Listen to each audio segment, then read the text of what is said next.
All right, mates, gather round, let's talk barbarians. What if everything we thought we knew about the barbarians is wrong? You know, those wild and untamed folks who supposedly brought the mighty Roman Empire to its knees. But, as with most things in history, the truth is a bit more nuanced. Are barbarians unruly, uncivilized savages who tore down the mighty Roman Empire, or were they? Could it be that the barbarians were more than just the villains of history? Were they misunderstood? Perhaps? Today, we unravel the complete history of the so-called barbarians and answer, who were they really? But let's dig deeper. Who were these so-called barbarians really? Were they just a chaotic, destructive force, or did they have a culture and society of their own? The truth might surprise you. Spoiler alert! They weren't just running around in animal skins, waving clubs. Narrator, take the Germanic tribes, for instance.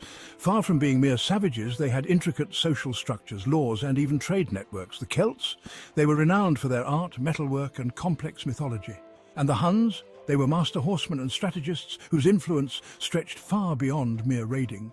In fact, many of these barbarian tribes contributed significantly to the cultural and genetic melting pot that would become medieval Europe. They weren't just destroyers. They were also creators, innovators, and in many cases, assimilators. Who knew, right? Turns out the barbarians were a bit more like us than we might have thought. So next time you hear the word barbarian, remember that it's not just a label for chaos and destruction. It's a term that masks the rich and varied histories of countless peoples who played vital roles in shaping the world as we know it.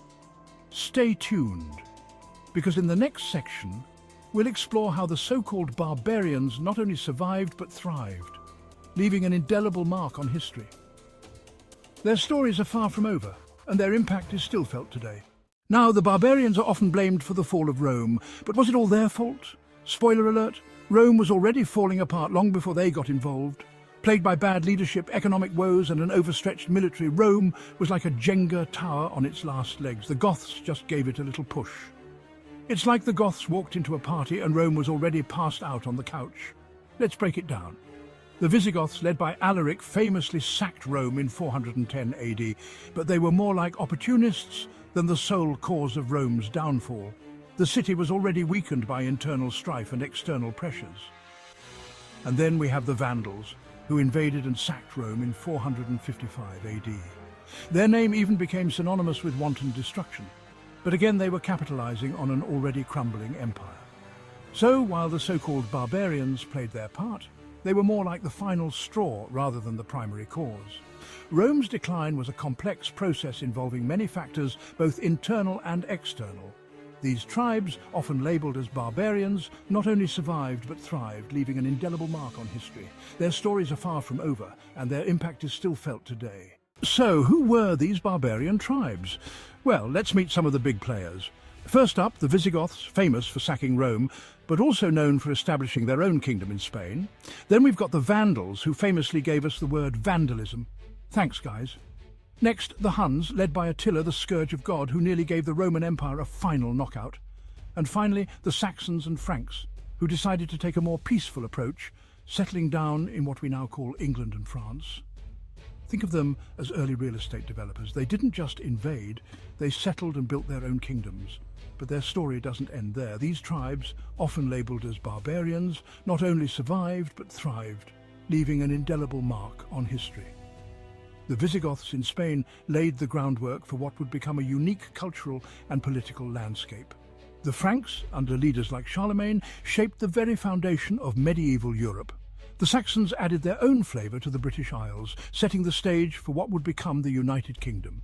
Even the Vandals, often remembered for their destructive tendencies, contributed to the cultural melting pot of North Africa. Their stories are far from over, and their impact is still felt today.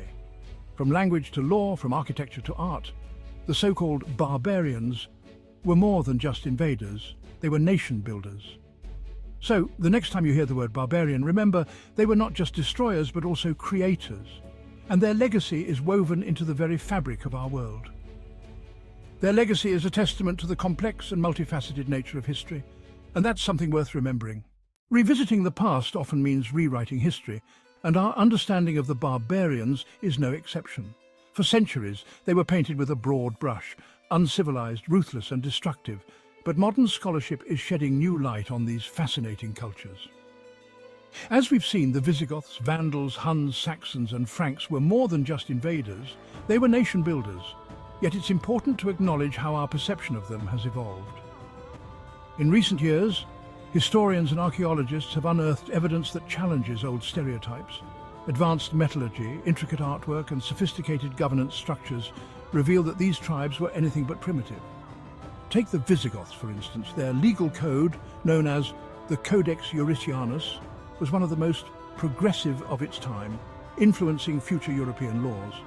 The Franks under Charlemagne spearheaded the Carolingian Renaissance, a revival of art, culture and learning that laid the groundwork for the European Middle Ages.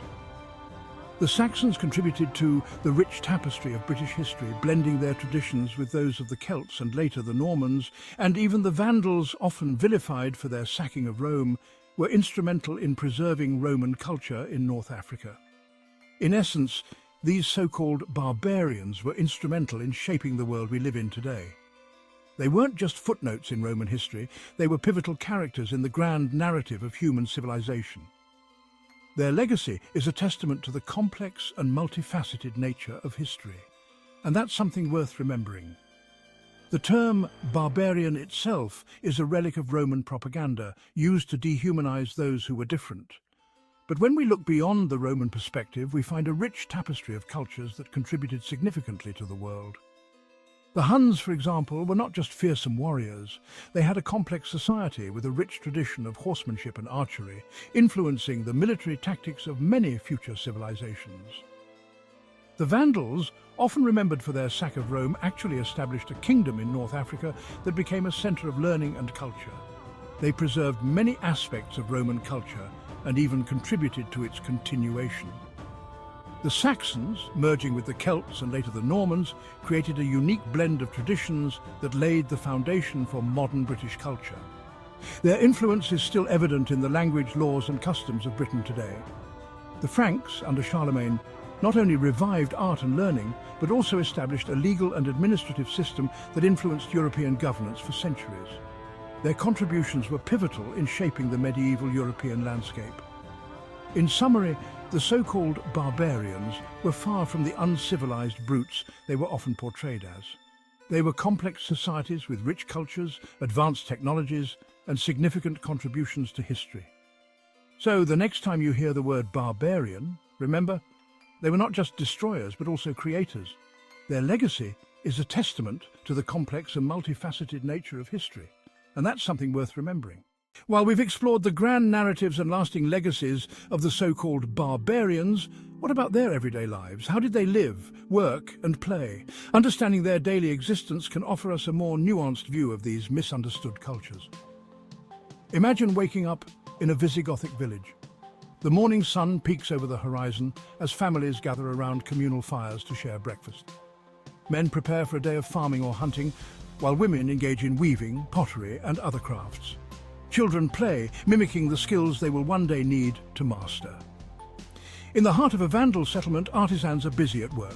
Blacksmiths forge iron tools and weapons, while potters create intricately decorated ceramics. The marketplace buzzes with activity as traders exchange goods, not just within their own community, but also with neighboring tribes and distant lands. The Huns, famous for their horseback prowess, start their day tending to their horses. Horsemanship is not just a skill, but a way of life. Archery practice is a daily ritual, and every member of the tribe, from the youngest child to the oldest elder, participates in maintaining their nomadic lifestyle. These snapshots of daily life reveal that the so-called barbarians were not so different from other ancient civilizations. They had complex societies, rich traditions, and a deep connection to their land and people. By understanding their everyday lives, we can appreciate the full spectrum of their contributions to history. The term barbarian fades away, replaced by a deeper respect for these diverse and dynamic cultures. Thank you for joining us on this journey through history. If you enjoyed this exploration of the past, don't forget to like, share and subscribe. Stay tuned for more untold stories that shape our world. Want more untold stories from history? Subscribe and hit the bell icon so you won't miss a single saga from the past.